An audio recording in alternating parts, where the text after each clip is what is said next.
Hi, my name is Brian LaPayower, and welcome to LaPayower Report. Today on this program, the guests will be, of course, the viewers who are tuned into the program. A lot of people don't realize about me and who I am. So here in today's program, I'm going to talk about who I am, why did I create my own program, and so much more. So let me first introduce myself. Again, my name is Brian LaPayower. My journey began at CTV, Staten Island Community Television, the facility that I've been taking this program. Began originally back in August of 1996, when I first came out here on my own. I graduated high school in June of 1996 from Susan Lee Wagner High School. I was just 17 years old. When I first came to CT, when I got myself over to the facilities, I took two buses because I was used to be in Great Hills. Now, of course, live in Arden Heights. But much to say that when I first came to the studio CTV, I remember I met all different people. I did met a producer from time later on, which is unusual, which you remember me from the very first time I met him. His name is Sheldon Henry, PhD. He was a guest on my show.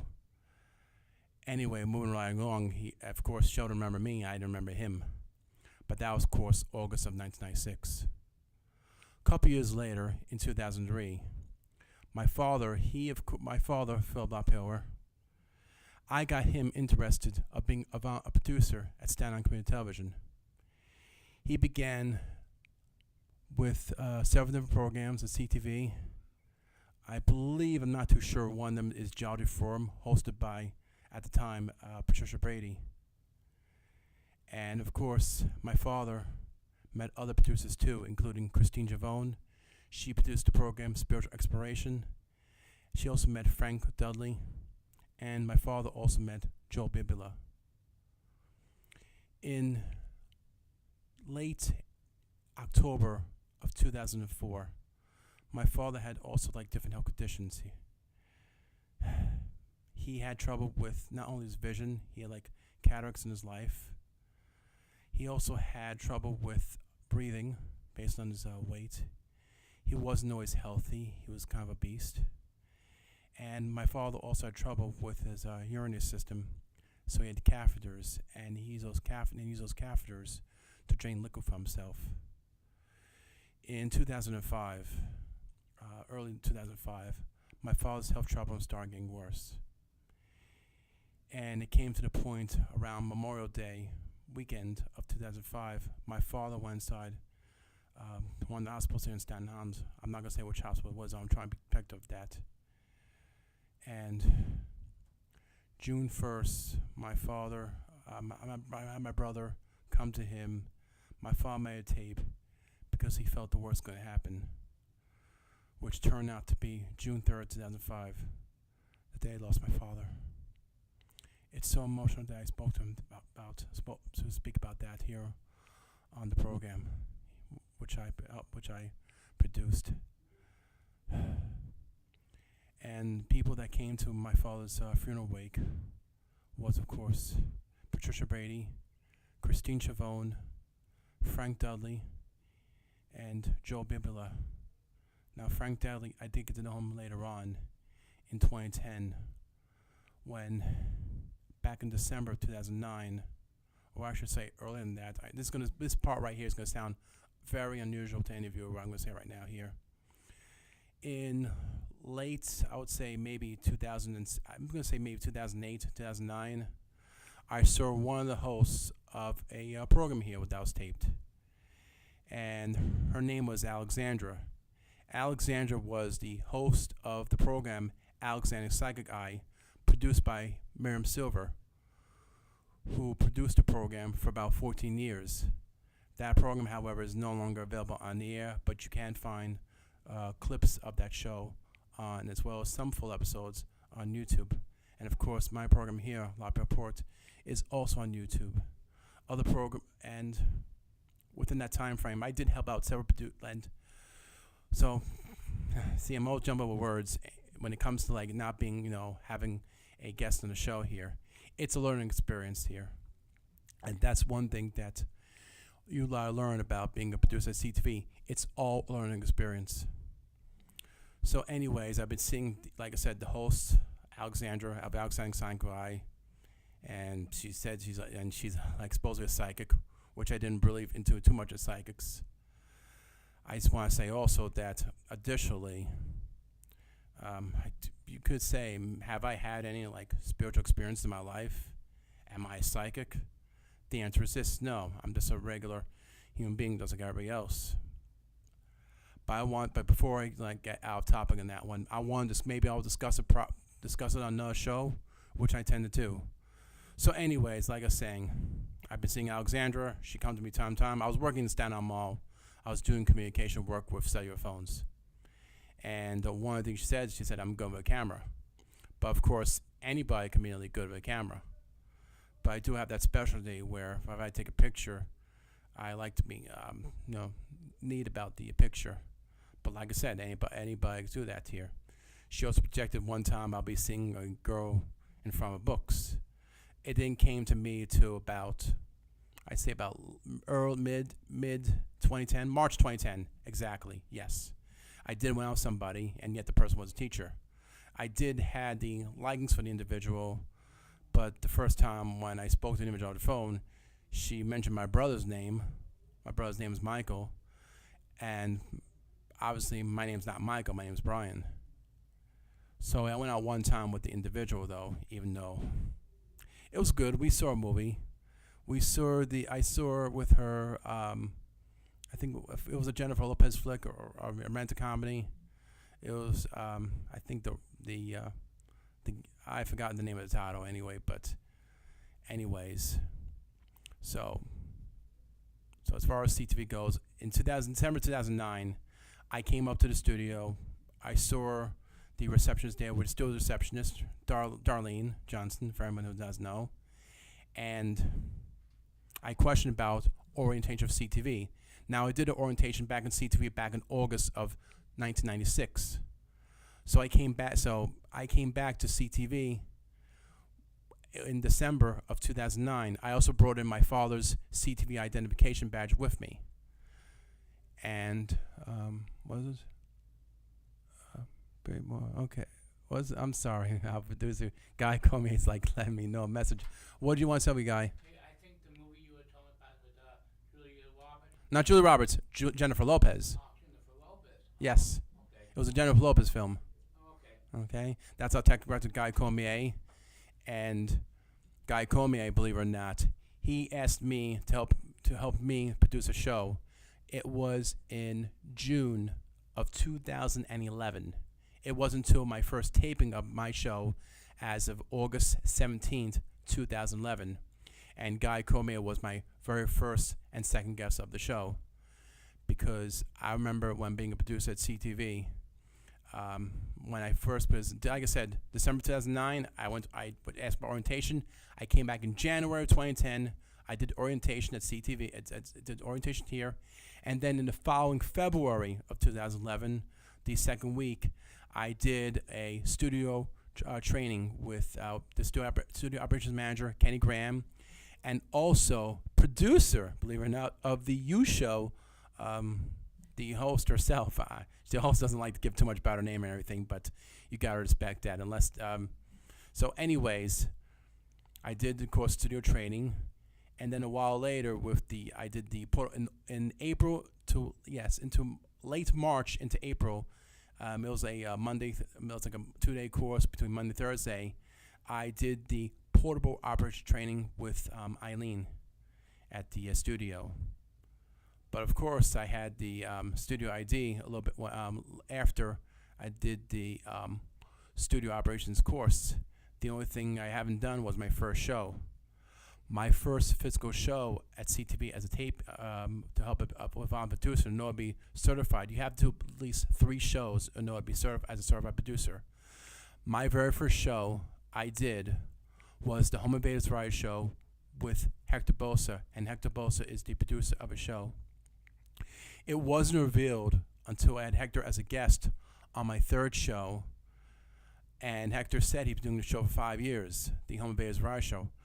I literally had no idea that he was doing his show for 5 years. And of course, I jumped away here. In order for me to make contact with Hector Bosa, I made contact with the producer of Alexander Psychi, Miriam Silver. I spoke to her. I identified who I was. I told her about I did the studio operations training as well as the portable training. So then, with the hookup for Miriam Silver here, I was able to meet Hector Bosa and do training. Now, keep in mind here about the time frame span. It was in March. It was in February of 2010 that I was toward the studio at the time, as well as what should I say, Studio A, because we have 2 studios here. I'm in the little studio, which is Studio B. Since I've been taping shows since then, only 2 shows I've taped were in Studio A, and within my experience and everything, which is like unusual here, that I had the training in February of 2010, and yet my first show wasn't until September 2010. You're probably asking yourself, does an individual like myself has the memory to know what to do on how to set up a camera, as set up wires for a microphone? Some people, of course, forget over time how to do it. Me, on the other hand, I did not lose that memory of all, and I kept it intact. So when I first came to the studio, helping out the Home Invaders Variety Show, my very first show, I knew right away how to set a wire up for a microphone and also how to set the camera up. I haven't had anybody ask for any like me knew what I was doing. A lot of people don't realize that I have that power of that. I know how I'm doing. That's not usually the case. Everybody has different abilities on what to do and how to handle things. I guess I have that one unusual gift that if you keep a memory on something, like on how to do something, you should know how to do it. My second show, if I remember, because after I did the Home Invaders Variety Show, I made contact with Christine Javone. And she did a show which was produced by Frank Dudley. It was called The Fourth Dimension. And he had a guest on name, if I remember, Blanca, I think it was, yes. It was at the time Dr. Blanca Greenberg. She now goes by the name Dr. Blanca Bayer, but she goes by her spiritual guru name known as Sylvania. And she did a program called Spiritual Teachings with Sylvania. I also helped out on that too. And then later on, of course, did the, I think correctly, the Fourth Dimension. It was hosted by Christine Javone. I also produced by Frank Dudley. And I also did Spiritual Exploration, which is currently still produced by Christine Javone. And other programs I did, of course, was Alexander Psychi. I finally did that show, taping. I taped it in September of 2010. And then later on, I did the Staten Island Comedy Show. I've done many different shows here at the studio here. Even our technical director, Guy Comier, I've helped him out with the Guy Comier Stories Today. Let's see. I mentioned, of course, I would have to say practically I've done maybe more spiritual shows than at least the categories here. I mean, like I said, I've done comedy, like Staten Island Comedy Show. I've done the Midnight Show with Vic Turno. I helped him out. I also helped out on the another producer I met, of course, I forgot to mention, which has been a friend of me for the past several years. His name is Freddie Kasha. And actually, I know it's it's addicting word here. My very first show altogether, even though, I mean, as a least on a show, was with Fred Kasha. He was calling the program Reality of Fred's World. And this was after a taping of the Staten Island Comedy Show back in February of 2011. And he got me on his reality show for a couple episodes before I did my first show, which I called LaPayower Report. Now I want to get into that, why I call the show program, my program, LaPayower Report, using my last name as the title of the show. That started in August of 2010. My brother, Michael, which was a guest later on, he did a contest for the New York Yankees. It was sponsored by Chevrolet and Spina Sports. I think I'm permission legal to say that. Anyways, in this contest, he had to do at least a 2-minute video based on the New York Yankees. So he chose a video. He did a parody of California Girls by Katy Perry and called Yankees Land. And we did the following video. We did it in two places. We did it in our garage in my house, and most of all, my brother filmed by Yankee Stadium itself in the Bronx, and I helped him out that day. So my brother completed the video, used all he can.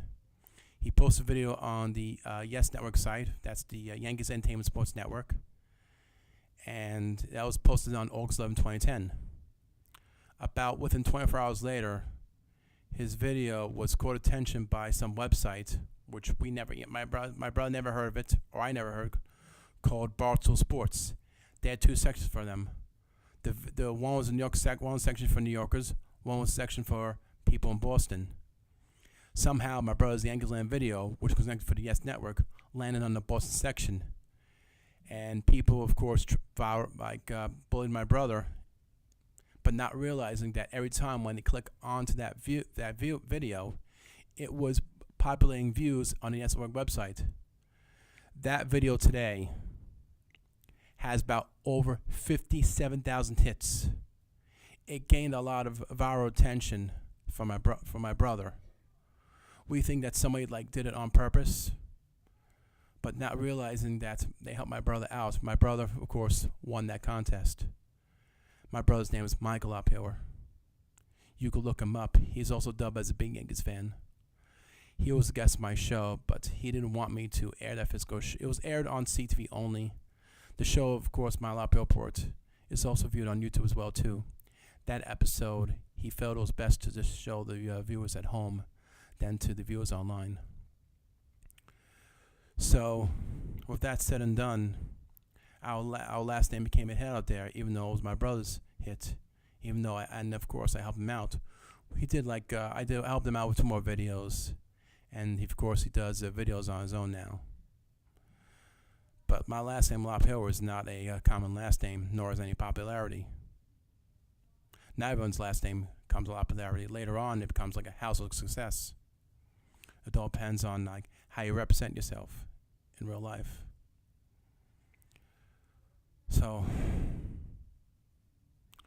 like I said, I've been around since 2010, helping producers out with their shows.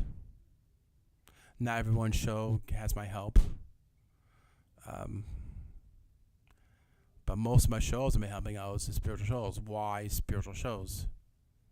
Am I a spiritual person? Perhaps.